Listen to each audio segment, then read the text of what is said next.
Assalamualaikum. Hey guys! So right now I'm going to show you how to add and set Google as the default search engine in FireFox Browser. Well, I'm using Linux Mint in this tutorial, but hey, you guys can do it the same way. It will work whatever your operation system is, so let's get started. First step, open FireFox Browser.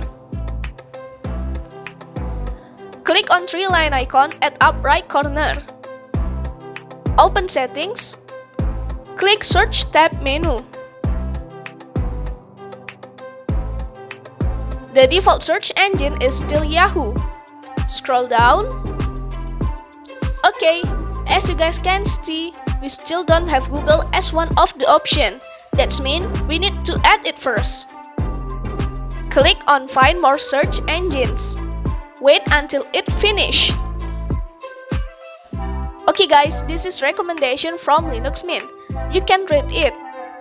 After that, we scroll down. Other search engines. Click Google icon or logo.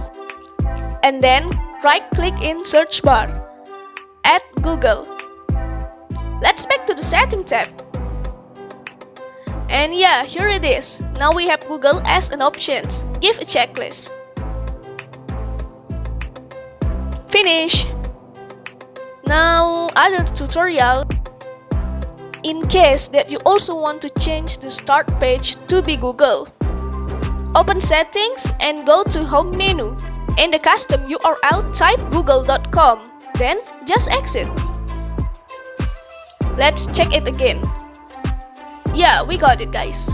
So alright everyone, that's the video. I hope it helps, and sorry if there's mistake like pronouns or grammar, cause this is actually first video of me speaking English. Well, see you in the other video guys, bye!